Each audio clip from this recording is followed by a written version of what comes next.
صلی علی نبینا صلی علی محمد. فرمائیے. السلام علیکم. وعلیکم میرا السلام. نام رضا ہے اور میں غیر احمدی ہوں. جی ابھی بھائی صاحب نے تھوڑا سا ذکر کیا تھا کہ آپ نے روشنی کی سپیڈ میں حضرت عیسیٰ علیہ السلام کے سفر کا ذکر کیا کہ 10 ارب سال میں وہ ٹھیک ہے. ابھی واپس آ رہے ہیں. اسی روز میں پوچھنا چاہتا ہوں کہ آپ کے خیال میں شب معراج کا واقعہ غلط ہے کیا؟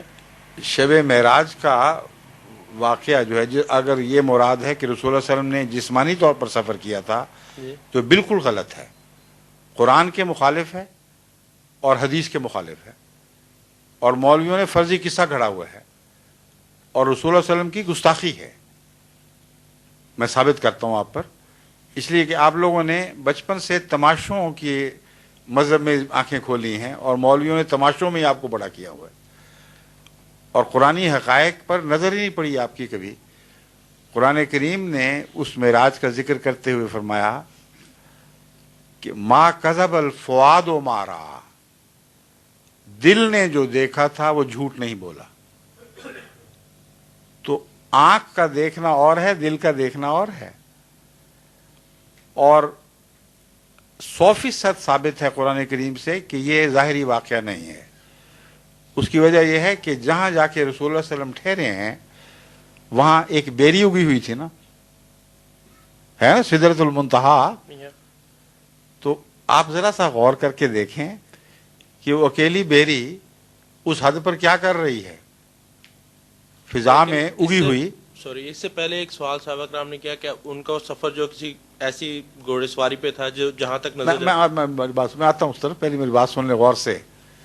یہ آپ کو سمجھانے کی خاطر بات کر رہا ہوں، آپ اس بات کو بھی سن لیں، پھر مولویوں سے دوبارہ جتنی دفعہ مرضی سن لیں. اگر آپ خدا کا خوف کر کے فیصلہ کریں گے تو آپ لازماً مانیں گے کہ میں درست کہہ رہا ہوں. قرآن کا حوالہ دے رہا ہوں، پہلے غور سے سنیں. قرآن کریم نے فرمایا ہے کہ پھر سدرۃ المنتہا پر آپ کی خدا سے ملاقات ہوئی. ٹھیک ہے نا؟ وہ بیری اس سرحد پر پہنچی ہوئی تھی اور جبرائیل اس سے پہلے رک گئے تھے. تو وہ بیری رسول اللہ صلی اللہ علیہ وسلم سے بھی آگے وہاں کھڑی تھی. کیا آپ عقلاً سوچ سکتے ہیں کہ اس کائنات کے کنارے پر ایک بیری پڑی ہوئی ہے، لگی ہوئی ہے، اور اس سے پرے خدا بیٹھا ہوا ہے؟ یہ عقل کے خلاف ہے. اگر یہ آپ بات مان لیں گے تو خدا ہی ہاتھ سے جائے گا، کیونکہ خدا جسمانی نہیں ہے. اگر جسمانی ہو تو پھر وہ اس سے پرے بیٹھا ہوا ہوگا.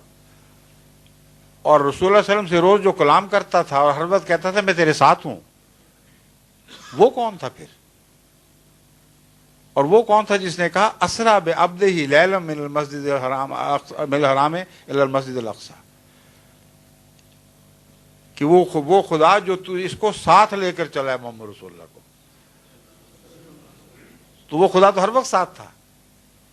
تو اس لیے ظاہری معنی کرنا انتہائی عقل کے خلاف بات ہے اور قرآن اس کو قبول کر ہی نہیں سکتا، کیونکہ اس کا مطلب یہ ہے کہ جہاں رسول اللہ صلی اللہ علیہ وسلم تھے وہاں خدا نہیں تھا، اور وہاں بیٹھا ہوا تھا جہاں بیری اگی ہوئی ہے، اور بیری آپ سے بھی آگے تھی. اور مخلوق میں سے ایک چیز بیری ہے جو نعوذ باللہ کائنات کے مقصد اعلیٰ محمد رسول اللہ سے بھی آگے بیٹھی ہوئی ہے وہاں. اگر آپ اس کو اس طرح ظاہر پر محمول کرتے ہیں تو دین دنیا کا کچھ بھی باقی نہیں رہتا. اور اگر آپ اس کا معنی پڑھنا شروع کریں تو حدیثوں میں اس کے معنوں کی وضاحت موجود ہے. سب سے پہلی اہم بات میں یہ بیان کروں گا کہ آپ بخاری شریف کی وہ حدیث ذرا اٹھا کر دیکھیں جس میں معراج کا ذکر ہے. اس کے آخر پر کیا لکھا ہوا ہے؟ لکھا ہوا ہے جب رسول اللہ صلی اللہ علیہ وسلم کا معراج کا سفر مکمل ہوا ثم استيقظ، پھر آپ کی آنکھ کھل گئی. یہ کیوں نہیں لکھا کہ واپس آ گئے؟ صاف پتہ لگتا ہے کہ کشف ہے یہ، کیونکہ یہ تو عجیب بات ہے کہ سفر پہ جسم روانہ ہوا ہو اور واپسی پہ آنکھ کھلے. تو صاف لگ رہا ہے کہ قرآن کریم نے جس کشف کا ذکر فرمایا ہے وہ روحانی کشف ہے. چنانچہ ما کذب الفؤاد ما رأى ایک فیصلہ کن آیت ہے کہ دل نے جو دیکھا جھوٹ نہیں بولا. اب واقعات کو آپ غور سے سنیں، پھر احمدی تشریح بھی سن لیں اور دوسری غیر احمدی تشریح بھی سن لیں، پھر فیصلہ خود کر لیں۔ ہمارے نزدیک کائنات کا خدا کسی ایک سمت میں نہیں ہے۔ قرآن فرماتا ہے فَأَيْنَمَا تَوَلُّوا فَثَمَّ وَجْهُ اللَّهِ، تم جس طرف بھی منہ کرو گے وہیں اسی طرف خدا ہے۔ تو یکجہتی خدا صرف مولوی کے دماغ کا خدا ہے، قرآن کا خدا ہر سمت میں ہے، اور اس مضمون کی آیات اور بھی ہیں اور کثرت سے ہیں جو بتاتے ہیں کہ ہر جگہ ہر وقت ہمہ طرف خدا موجود ہے، اور اس کے وجود سے کوئی جگہ خالی نہیں۔ تو ایک سمت میں خدا کا عرش ہونا اور باقی سمتوں کا اس سے خالی ہو جانا، یہ ایک نہایت لغو خیال ہے جو ایک جاہل انسان رکھ سکتا ہے، صاحب عرفان آدمی سوچ بھی نہیں سکتا ایسی بات۔ دوسری بات یہ کہ بیری سے کیا مراد ہے؟ جماعت احمدیہ کی تشریح یہ ہے کہ بیری حد کی نشانی ہوا کرتی ہے۔ یہ وہی بات ہے جو آپ نے چھیڑی تھی کہ علامتیں ہیں یا لفظی ہے۔ جو الہی کلام ہے وہ لفظاً اکثر اوقات نہیں سمجھا جا سکتا جب تک اس کے عرفان کے معنی نہ سوچے جائیں۔ بیری حد کی نشانی ہوتی ہے۔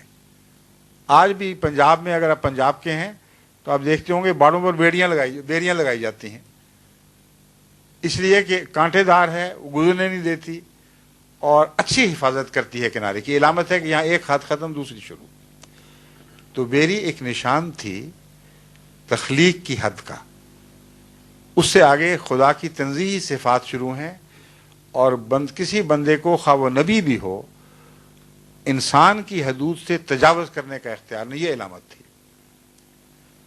پھر اس سفر میں آن حضرت صلی اللہ علیہ وآلہ وسلم نے ایک بڑھیا کو دیکھا۔ حدیثوں میں آتا ہے ایک بڑھیا عورت آپ کے سامنے آئی اور اس نے 3 پیالے پیش کیے، ایک پیالے میں شراب تھی، ایک میں پانی تھا اور ایک میں دودھ تھا، اور آپ نے جو دودھ تھا اس کو قبول فرما لیا اور شراب اور پانی کو رد کر دیا۔ جبرائیل جو ساتھ تھے انہوں نے کہا آپ نے بالکل ٹھیک کیا ہے، اور یہ جو عورت ہے بڑھیا، یہ دنیا ہے جو بڑھیا بن کر آپ کو دکھائی دی ہے، کیونکہ قدیم کی چیز جو ہمیشہ سے چلی آ رہی ہو، بظاہر اربوں سال سے آ رہی ہے، اس کو آپ بڑھیا ہی بتائیں گے نا۔ تو جس طرح کہانیوں میں ایک علامت ہوتی ہے، اس طرح یہ بڑھیا دنیا کی مثال تھی۔ اگر آپ لفظی مانیں گے اور اصرار کریں گے تو مطلب یہ ہے کہ اس وقت ساری دنیا سمٹ کر ایک بڈھی بن گئی تھی۔ کوئی دنیا کا معقول آدمی ایک لمحہ کے لیے بھی اس کو نہیں مانے گا، یہ مولوی بھی نہیں مانتے کہ ایک وقت میں جس وقت معراج تھا نیچے کچھ بھی نہیں تھا، وہ سارے سمٹا کے ایک بڑھیا بن چکے تھے، کیونکہ صحابہ موجود تھے، وہ گواہیاں دیتے ہیں کہ ہم تھے، اور وہ واقعات بیان کرتے ہیں، وہی انہی کی روایتیں تو ہم تک پہنچی ہیں۔ تو اس لیے بڑھیا کی تعبیر کرنی پڑے گی، اور جبرائیل علیہ السلام نے کر بھی دی۔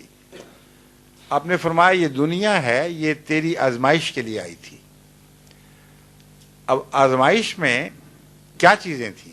3، ایک دودھ، ایک شراب، ایک پانی۔ اب آپ دیکھیں کہ پانی زندگی کے لیے ضروری ہے نا؟ ضروری، زندگی کو قائم رکھنے کے لیے پانی ضروری ہے، مگر پانی توانائی نہیں پیدا کرتا، اس کے لیے خوراک چاہیے۔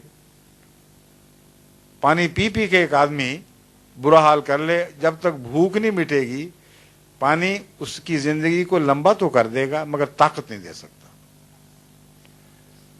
شراب طاقت دیتی ہے، اور شراب پینے والا ایک دم اپنے آپ کو زیادہ مضبوط سمجھتا ہے، جوش آ جاتا ہے اس کو، لیکن یہ بات بھول جاتا ہے کہ وہ طاقت شراب نے نہیں دی، اس کے اپنے خون نے گھل گھل کے وہ طاقت دی ہے، اور یہ دھوکہ ہے محض کہ اسے توانائی نصیب ہوئی ہے، اس کا اپنا خون جلد جلد گھل کر توانائی میں تبدیل ہوا ہے، وہ شراب کا ہی اثر ہوا کرتا ہے۔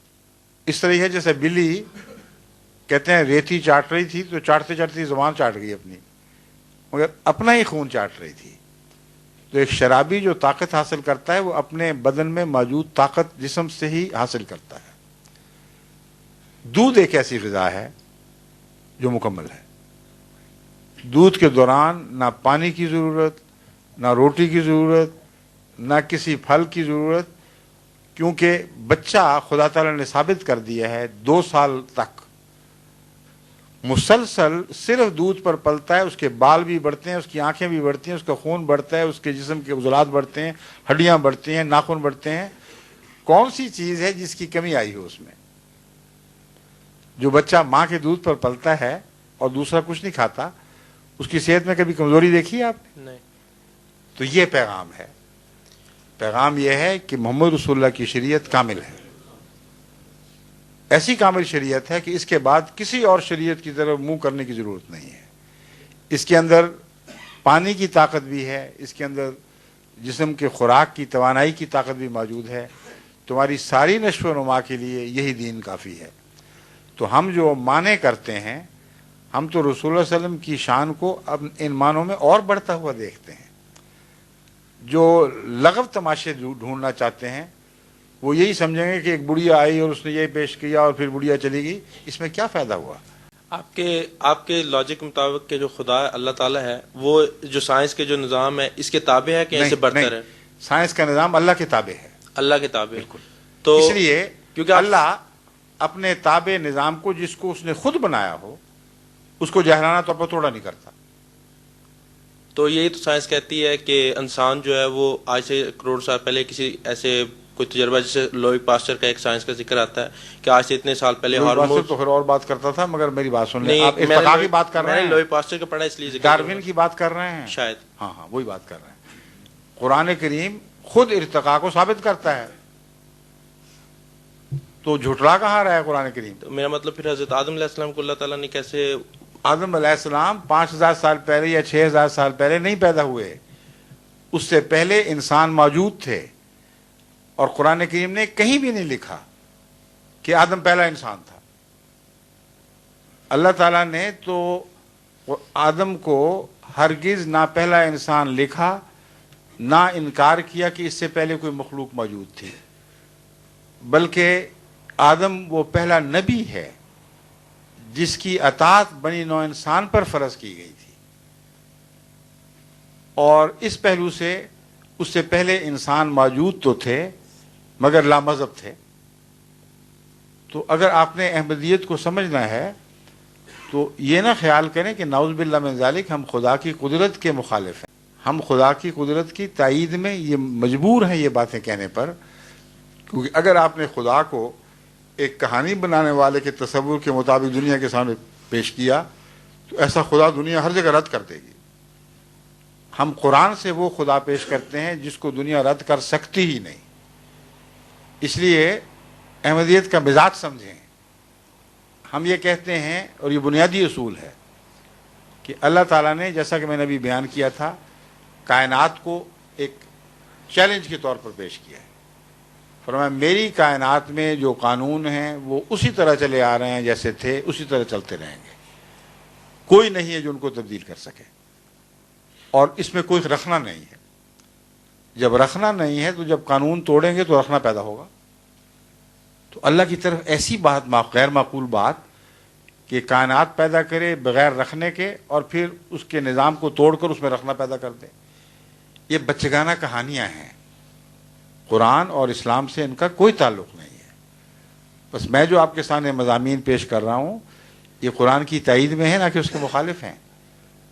اگر آپ پیغام سمجھ لیں حکمت کا تو آپ کا دل روشن ہو جائے گا.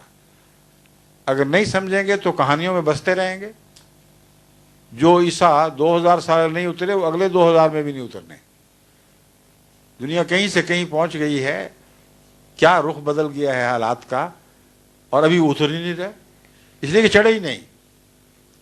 عام نبی تھے، نبیوں کے طور پر فوت ہوئے ہیں، صلیب پر نہیں فوت ہوئے. خدا نے اعجازی طور پر صلیب سے بچا لیا. تو یہ ہمارا عقیدہ ہے. اس نقطۂ نگاہ سے آپ جماعت احمدیہ کے عقیدے اور اس کی تشریحات پر غور کریں گے تو مجھے یقین ہے کہ آپ کو تسلی ہوگی کہ ہم قرآن کے یا اسلام کے مخالف معنی نہیں کرتے، بلکہ قرآن اور اسلام کی تائید میں سائنس کی گواہیاں پیش کرتے ہیں۔